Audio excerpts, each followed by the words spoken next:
Mari tunduk kepala kita berdoa sebelum membaca merenungkan firman-Nya.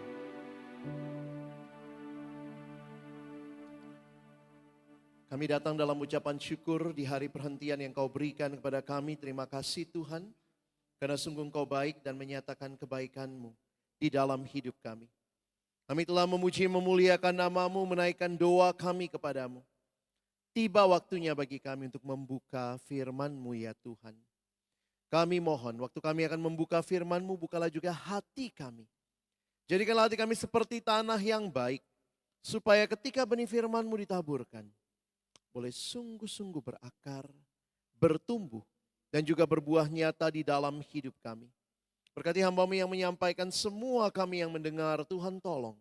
Agar kami bukan hanya jadi pendengar-pendengar firman yang setia, tapi mampukan dengan kuasa, dengan pertolongan dari Roh-Mu yang kudus, kami dimampukan menjadi pelaku-pelaku firman-Mu di dalam hidup kami, di dalam keseharian kami.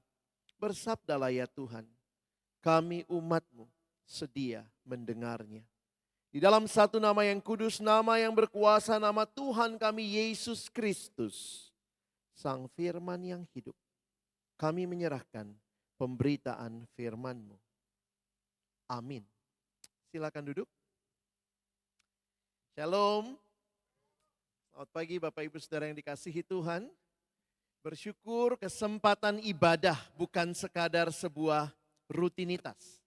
Tapi biarlah setiap kita mengalami perjumpaan dengan Tuhan setiap kali di dalam ibadah kita.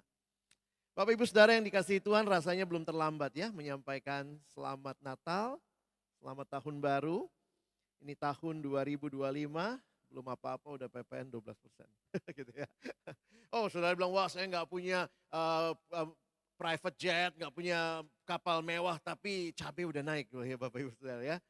Jadi memang ini jadi tantangan besar bagi kita dengan tema hari ini, di minggu kedua, hari minggu kedua di tahun yang baru ini, tema yang diberikan kepada kita adalah Allah di pihak kita.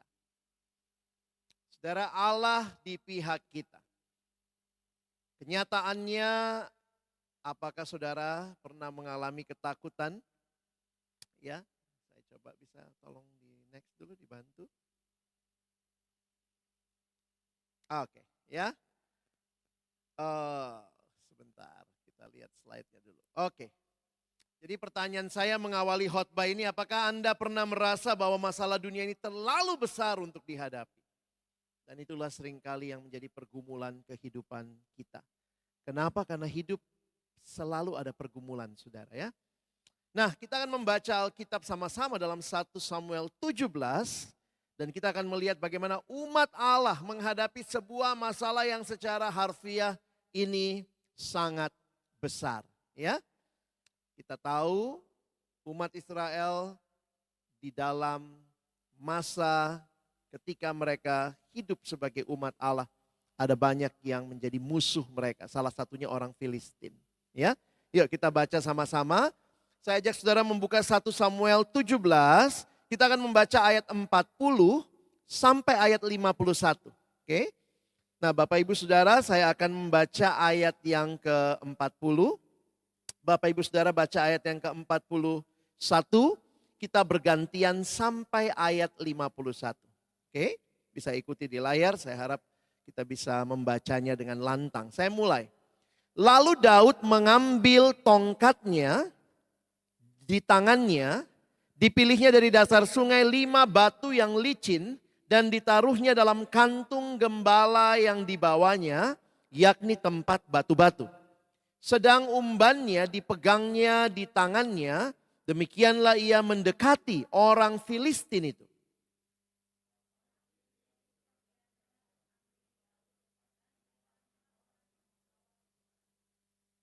Ketika orang Filistin itu menunjukkan pandangannya ke arah Daud serta melihat dia, dihinanya Daud itu karena ia masih muda, kemerah-merahan dan elok parasnya.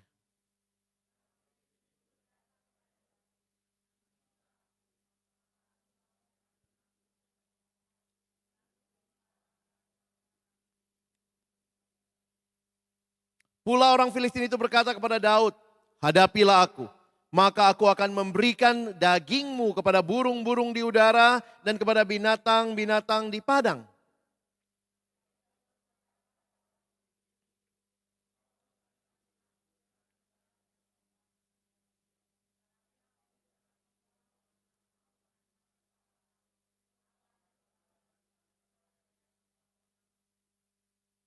Hari ini juga Tuhan akan menyerahkan engkau ke dalam tanganku. Dan aku akan mengalahkan engkau dan memenggal kepalamu dari tubuhmu. Hari ini juga aku akan memberikan mayatmu dan mayat tentara orang Filistin kepada burung-burung di udara dan kepada binatang-binatang liar, supaya seluruh bumi tahu bahwa Israel mempunyai Allah.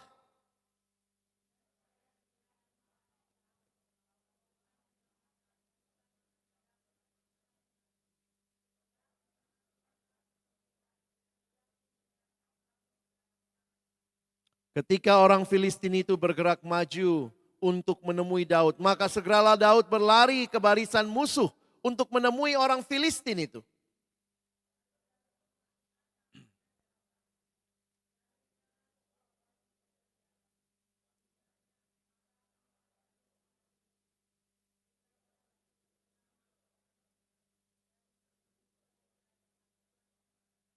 Demikianlah Daud mengalahkan orang Filistin itu dengan umban dan batu. Ia mengalahkan orang Filistin itu dan membunuhnya tanpa pedang di tangan.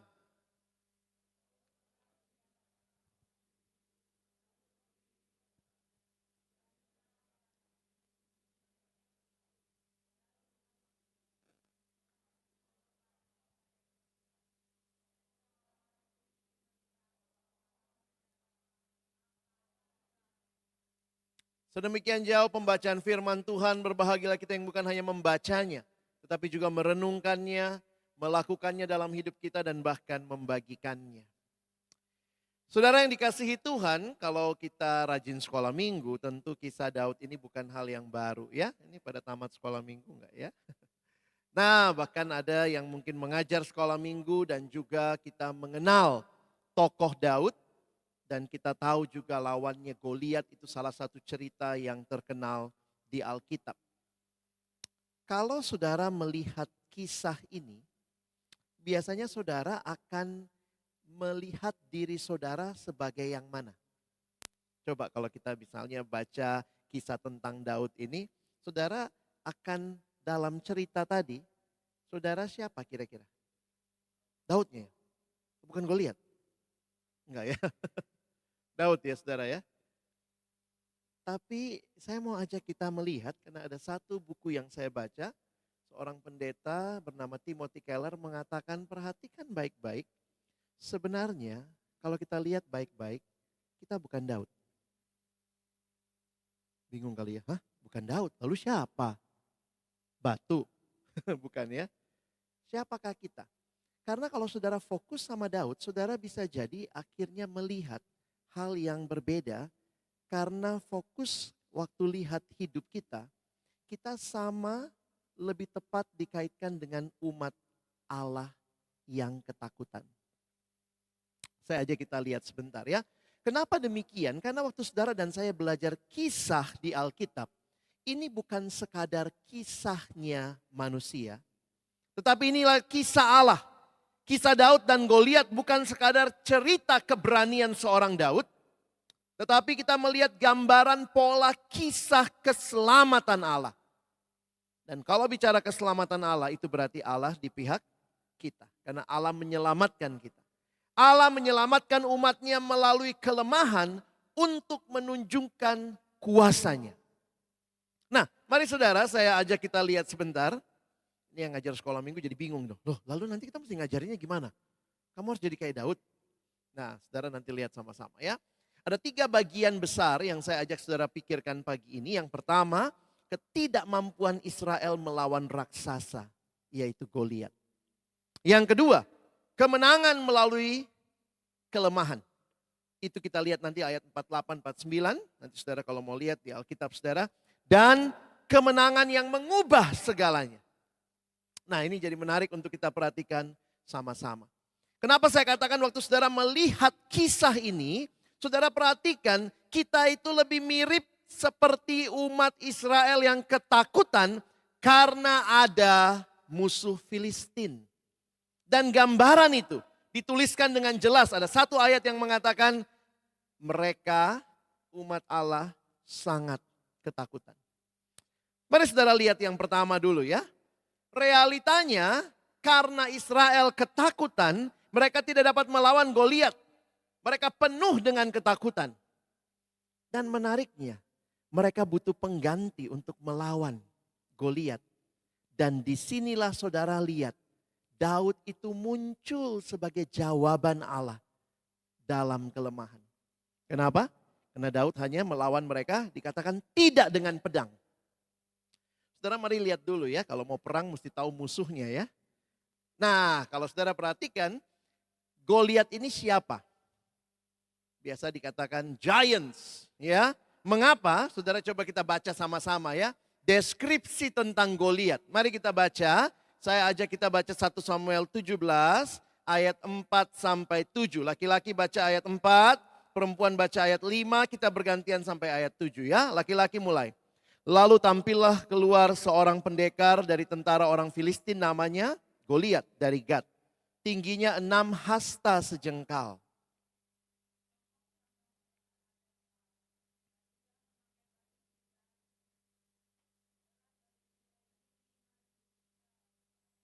Dia memakai penutup kaki dari tembaga dan di bahunya ia memanggul lembing tembaga.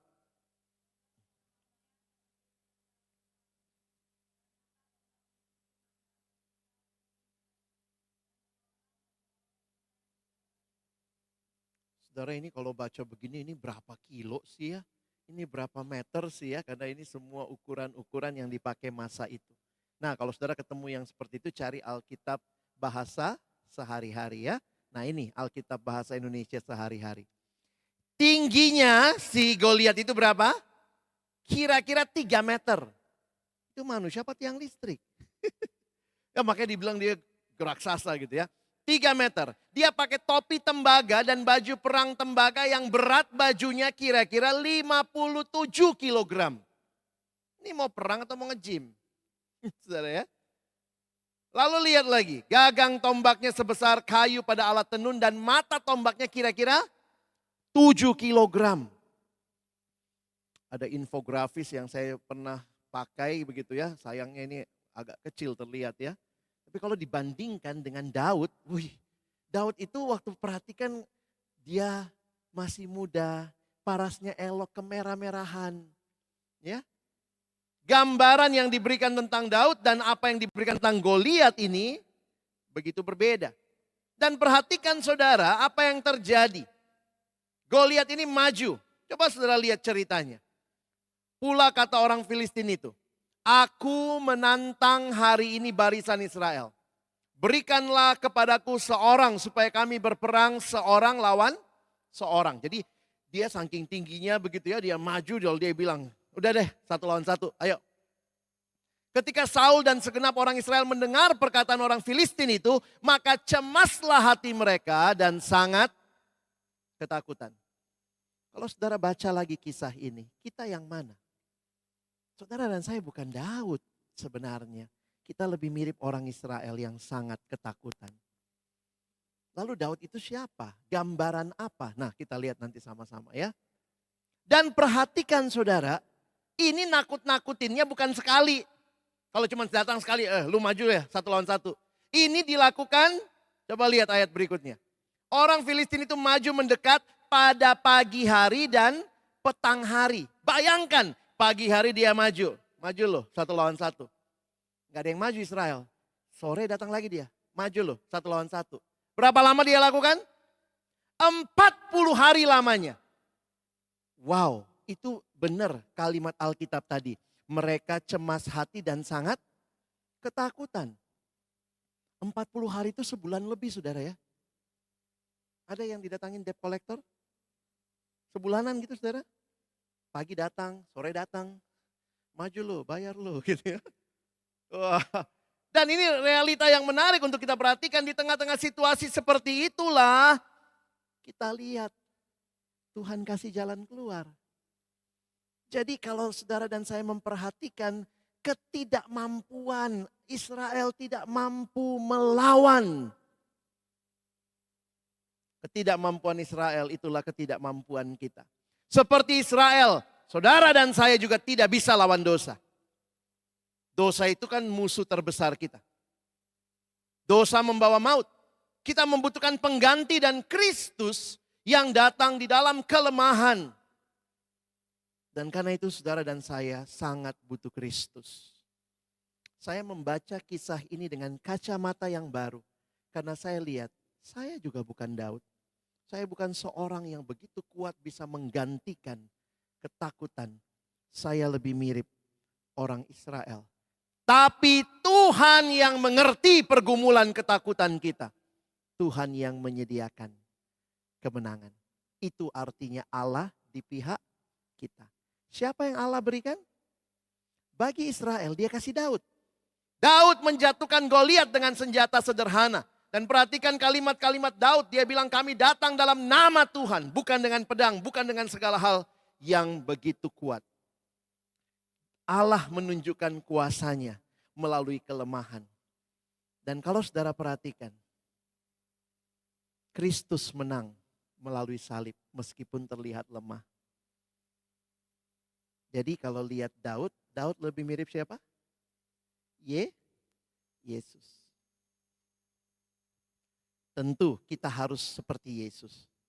Tapi jangan lupa, sebenarnya kita adalah orang-orang yang penuh ketakutan, penuh kegelisahan. Dosa juga membuat kita rasa tidak ada jalan keluar. Tetapi kita baru saja Natalan saudara ya.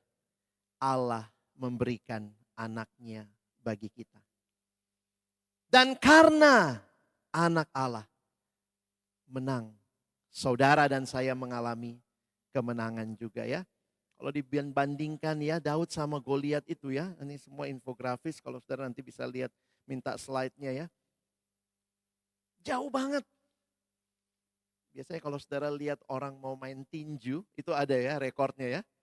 Wah ini menang berapa kali, KO berapa kali, menang angka berapa kali, bagaimana beratnya segala macam. Enggak bandingan. Enggak bisa dibandingkan Daud sama Goliat saudara ya. Tapi saudara perhatikan, kemenangan Kristus seperti Daud menang untuk Israel, Kristus menang untuk kita. Kemenangan Kristus di salib adalah kemenangan kita atas dosa. Dan visi ini memberikan keberanian bagi saudara dan saya menghadapi tantangan Kristus. Kalau bicara Allah di pihak kita, saudara jangan lupa bukan saudara yang kuat. Tapi Allah yang kuat itu menyertai kita. Itu berarti Allah di pihak kita. Saudara dan saya hanya butuh Kristus. Sama seperti Israel sangat butuh Daud. Dan kemenangan Daud jadi kemenangan Israel. Kemenangan Yesus jadi kemenangan saudara dan saya. Karena itu kita bisa menghadapi pergumulan hidup ke depan. Saudara kadang-kadang memang kita fokusnya pada diri kita ya. Kita fokusnya sama masalah kita. Kita fokusnya sama semua hal tentang diri kita. Itu yang bikin kita tambah takut, tambah pusing, tambah tidak bisa melihat kuasa Allah. Saudara, untuk kita mengakui Allah di pihak kita, kita perlu mengakui aku butuh Allah. Benar nggak? Kalau saudara masih merasa saudara segala-galanya, Allah di pihak kita hanya bikin kita tambah sombong. Tapi kalau saudara tahu saudara butuh Allah, dan karena itu saudara lihat Allah kasih jalan keluar, saudara bisa lihat beda sekali. Allah di pihak kita bukan berkata saya menang, saya kuat. Tapi Allah di pihak kita berarti saya tidak bisa dengan kekuatan saya. Saya tidak sanggup dengan kekuatan saya. Tapi bersama dengan Tuhan, Dia menolong saya. Nah ini menjadi fokus ya, kalau anak sekarang bilang masalah POV. Gimana point of view-nya? Kita lagi fokus sama diri kita, sama masalah kita, atau kita lagi fokus sama Tuhan? Bagaimana saudara melihat kehidupan? Saudara, saya mau main sulap. Ini pendeta apa pesulap ya? Saya mau main sulap saudara, dalam hitungan ketiga, saya akan bikin semua saudara hilang. Siap? Ya, yang di rumah juga ya. Yang lagi lihat di YouTube, saudara siap? Yang datang sama suami istri pegang ya. Siap ya. 1. Biasa aja mukanya. 1. 2. 3. Semua saudara hilang. Ini kata anak remaja, jokes bapak-bapak. Saudara, kalau dalam hidup kita, kita fokus pada ketidakberdayaan dan masalah kita yang besar, jangan heran saudara bertanya, di mana Tuhan? Di mana Tuhan? Karena pandangan kita berfokus pada masalah kita yang besar. Tapi kalau saudara fokus kepada Tuhan yang besar, ada masalah? Ada ya, jangan bilang gak ada ya. Ada masalah? Ada, tapi kecil. Saudara, banyak kali kita rasa karena Allah di pihak kita, tidak ada masalah, tidak ada pergumulan. Tuhan izinkan masalah, Tuhan izinkan pergumulan. Tapi Tuhan mau menyatakan, aku menyertaimu. Amin. Kadang saya berpikir gini, apa sih artinya penyertaan Tuhan? Saya dapat insight waktu khotbah Natal saudara ya. Immanuel, Allah menyertai kita. Saudara masih ingat gembala datang kepada Tuhan Yesus di kandang ya? Gembala kan ketemu Tuhan Yesus di kandang. Nah, saya pikir gini, ada kalimat waktu gembala itu datang, mereka cepat-cepat datang dan menemukan seperti yang diberitakan malaikat itu. Waktu sudah ketemu Yesus, ada kalimat menarik. Mereka pulang dengan sukacita. Coba saudara, kenapa bisa pulang dengan sukacita? Apa? Mereka ketemu siapa? Yesus. Apa waktu gembala ketemu Yesus pulang, gembala jadi konglomerat? Gitu. Saya mau tanya, apa yang bikin mereka sukacita ya? Mereka pulang, tetap gembala. Mereka pulang, tetap miskin. Gembala itu golongan paling bawah. Apa yang bikin mereka sukacita? Kehadiran Allah membawa sukacita. Saudara maaf, kalau saudara punya penyakit ya, begitu pulang dengar khotbah ini penyakitnya masih sama? Masih ya? Ini muka-muka amlodipin ini beberapa ya. Muka amlodipin, atorvastatin ya, kolesterol gitu ya. Emangnya kalau kita kenal Yesus, begitu kita kenal Yesus, penyakit kita hilang? Masih ada penyakitnya. Teman saya kena cancer. Udah lewati kemo yang kesekian dan pagi ini dia sharing. Dari jam 2 malam tadi malam dia gak bisa tidur, semua yang masuk muntah. Terus dia bilang satu kalimat, apa mungkin kanker saya sudah menyebar lagi ya?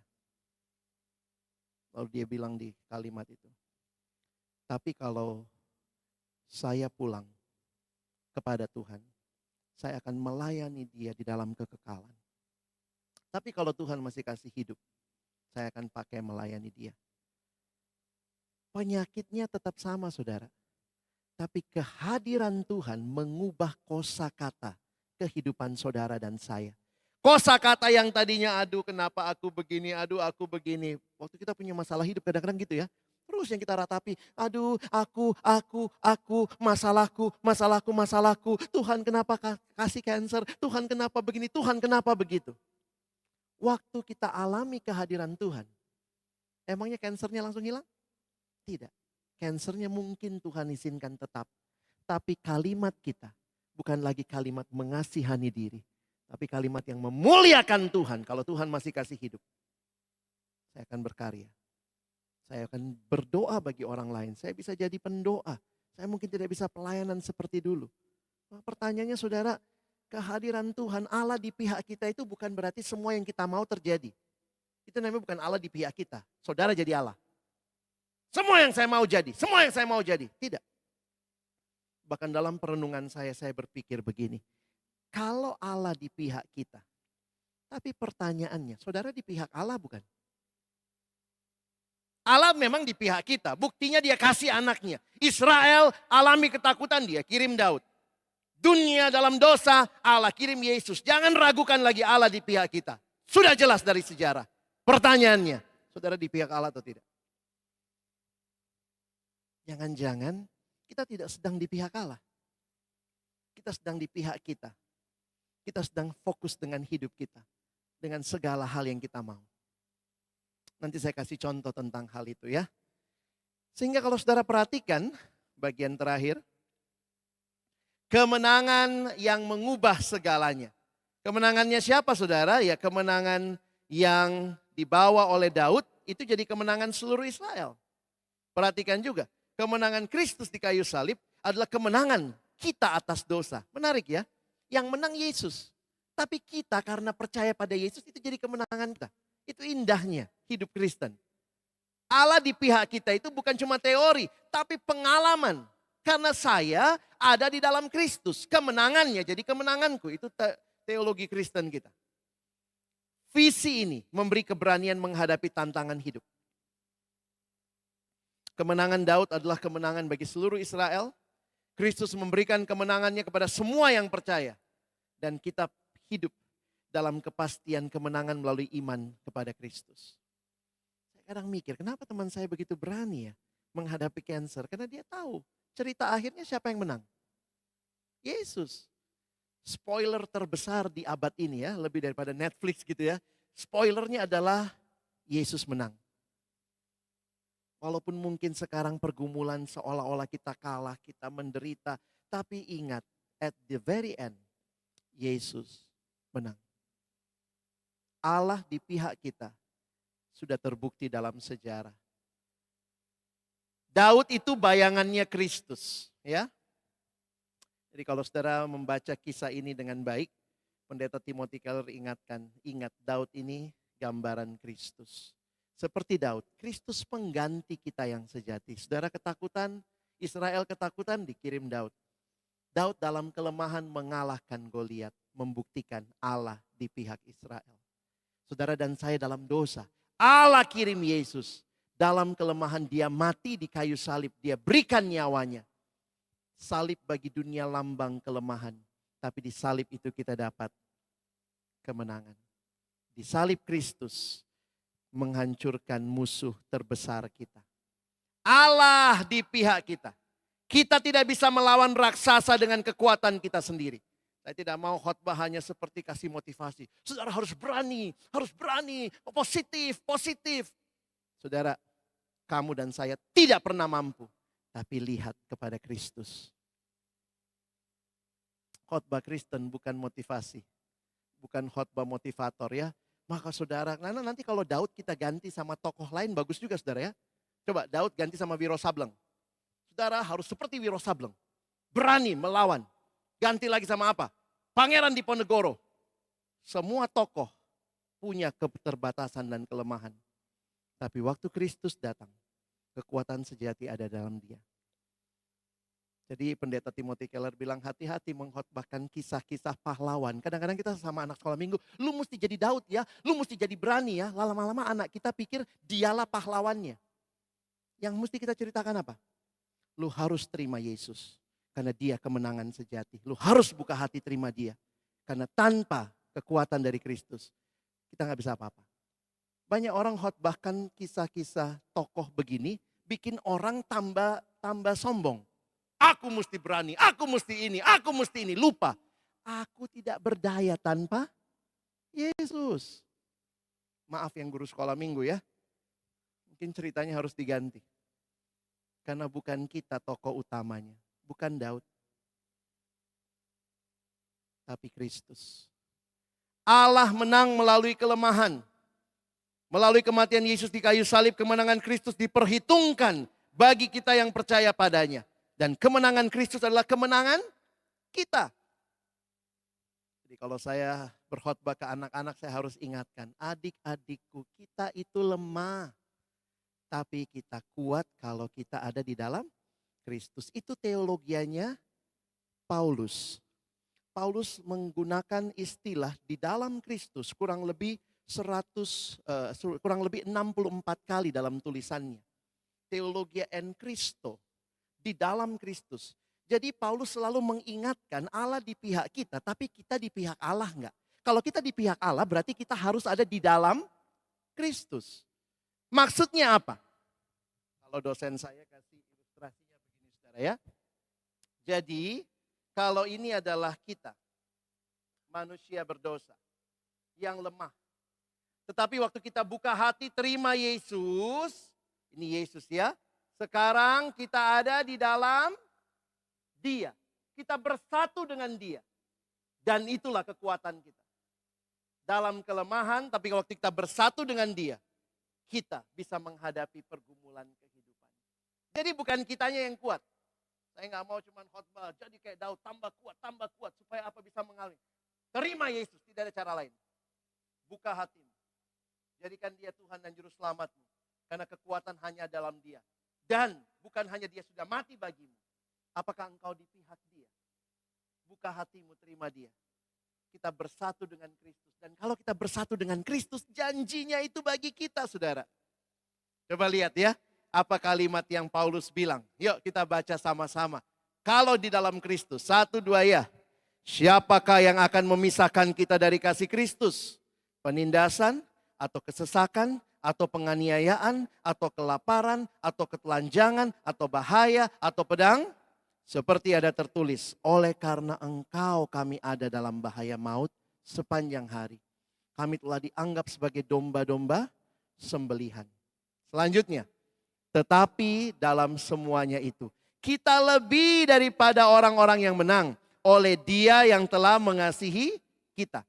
Sebab aku yakin bahwa baik maut maupun hidup, baik malaikat-malaikat maupun pemerintah-pemerintah, baik yang ada sekarang maupun yang akan datang, atau kuasa-kuasa, baik yang di atas maupun yang di bawah, ataupun sesuatu makhluk lain, tidak akan dapat memisahkan kita dari kasih Allah yang ada. Kuncinya apa? Ada dalam Kristus Yesus. Saudara mau kuat? Mau menikmati Allah di pihakmu? Pertanyaannya, saudara di pihak Allah enggak? Apa maksudnya? Buka hati, terima Yesus. Bersama Yesus meskipun pergumulannya masih sama. Tapi kita punya cara pandang yang baru. Pulang dengar khotbah ini emangnya suami kita langsung berubah. Begitu pulang, suami saya ganti loh Pak Pendeta. Ganti baru. Pulang dengar khotbah ini istrinya berubah? Mungkin belum ya. Mertuanya ganti? Amin kalau ganti ya. Makanya ada yang bilang, siapa wanita paling bahagia di dunia? Hawa. Nggak punya mertua. Gitu ya. Banyak hal sesudah saudara dengar khotbah, saudara terima Yesus, banyak hal yang masih mungkin sama situasinya. Penyakit mungkin masih sama, pergumulan masih sama, tapi kita menghadapinya bersama dengan Tuhan dengan cara yang berbeda. Allah di pihak kita. Saya tutup dengan ini ya, coba saudara lihat. Ini terjemahan Indonesia yang standar. Saya sering cari TSI ya, terjemahan sederhana Indonesia. Lihat bagaimana ayat ini disampaikan ya. Yuk kita baca sama-sama. 1, 2 ya. Karena saya yakin bahwa semua yang memusuhi kita tidak dapat menghentikan kasih-Nya bagi kita. Baik orang yang menyakiti kita selama hidup maupun yang membunuh kita. Para malaikat dan semua roh jahat pun tidak mampu menghentikan Allah untuk mengasihi kita. Itu kalau Allah di pihak kita ya. Nggak ada yang bisa memisahkan. Lalu ayat berikutnya.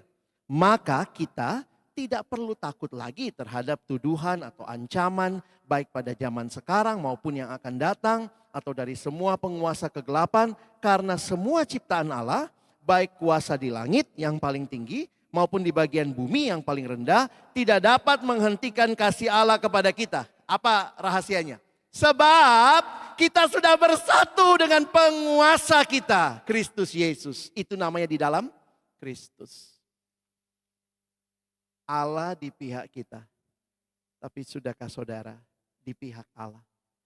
Buka hatimu, terima Dia, hidup sesuai kehendak-Nya.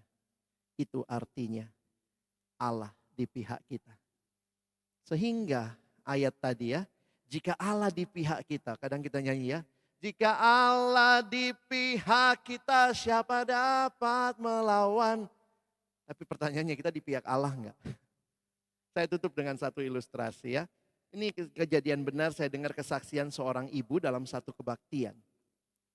Di situ saya jadi mengerti ya, apa artinya Allah di pihak kita dan kita pun memihak Allah. Jadi ibu ini kena cancer. Dalam cancer yang dia hadapi itu, dokter sudah angkat tangan. Lalu dia coba nikmati hidup, jaga kualitas hidup.